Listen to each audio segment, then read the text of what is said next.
சிவனுடைய திருவருள் பெற்று 8 திசைகளையும் வென்று இலங்கையை ராவணன் ஆண்டு வந்த காலம் அது. குபேரன் ஆளும் வடதிசையிலுள்ள அழகாபுரியின் மீது ஒரு முறை படையெடுத்துச் சென்றான் ராவணன். போரில் குபேரனை வென்று அவனது நவநிதிகளையும் புஷ்பக விமானத்தையும் கைப்பற்றினான். புஷ்பக விமானத்தில் ஏறித் திரும்பும்போது சிவபெருமான் எழுந்தருளியுள்ள இமயமலையை கடக்க நேர்ந்தது.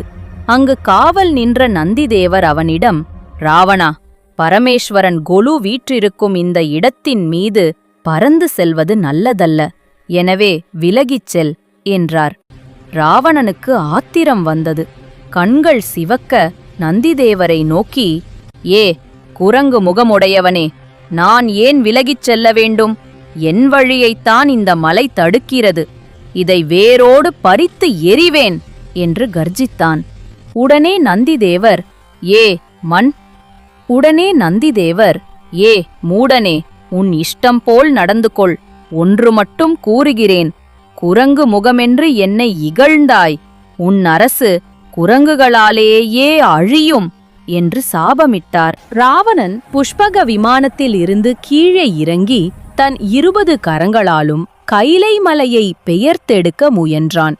இந்த தகாத செயலால் கைலாயமே குலுங்கியது. தேவர்களும் பூதகணங்களும் நிலை தடுமாறி ஒருவர் மேல் ஒருவர் விழுந்தனர். பரமேஸ்வரியான உமையவள் அச்சத்தால் நடுங்கி சிவபெருமானை தாவி அணைத்துக் கொண்டாள். சூழ்நிலையை உணர்ந்தார் எல்லாம் அறிந்த எம்பெருமான் ராவணனது செருக்கை அடக்க எண்ணி தன் வலக்கால் கட்டை விரலை கைலை மீது ஊன்றினார் சிவபெருமான்.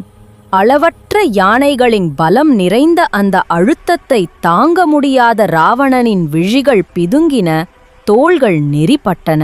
அழுது அரற்றிய அவன் முன் வாகீசர் எனும் முனிவர் தோன்றினார். அழுது பயனில்லை ராவணா, சிவனின் கோபம் தணிய சாமகீதம் பாடு என்று கூறி மறைந்தார். தவறை உணர்ந்த ராவணன் தன் 10 தலைகளில் ஒன்றை பறித்து குடமாகவும் கை அன்றை தண்டாகவும் நரம்புகளை தந்தியாகவும் அமைத்து ஒரு வீணை தயாரித்து சிவபெருமானின் உள்ளம் கனியுமாறு அதை மீட்டி சாமகானம் பாடினான். ராவணன் காம்போதி ராகத்தில் சாமவேதம் பாட அவனது கானம் கேட்டு இறைவனும் மகிழ்ந்து தனது உருத்திர வீணையை இசைத்துப் பாடினாராம். அந்த இனிய இசை எங்கும் பரவியது. தேவர்கள் தங்களை இழந்தனர். சிவபெருமான் இசையில் நெகிழ்ந்து தன் கால் கட்டை விரலை எடுத்தார். அந்தச் சந்தர்ப்பத்தில் ராவணன் மலையை கீழே வைத்துவிட்டு இசையை முடித்துக் கொண்டான். சிவபெருமான் அவனுக்கு அருள் புரியும் வகையில் சந்திரகாசம் எனும் வாளையும் 30 முக்கோடி கால ஆயுளையும் அளித்தார். எல்லாவற்றையும் விட தமக்கு இணையாக அவனுக்கு ஈஸ்வரன் என்ற பட்டத்தையும் அளித்தார். ஈஸ்வரன் பட்டம் பெற்ற மற்றொருவர் சண்டீஸ்வரர் எனும் சண்டிகேஸ்வரர்.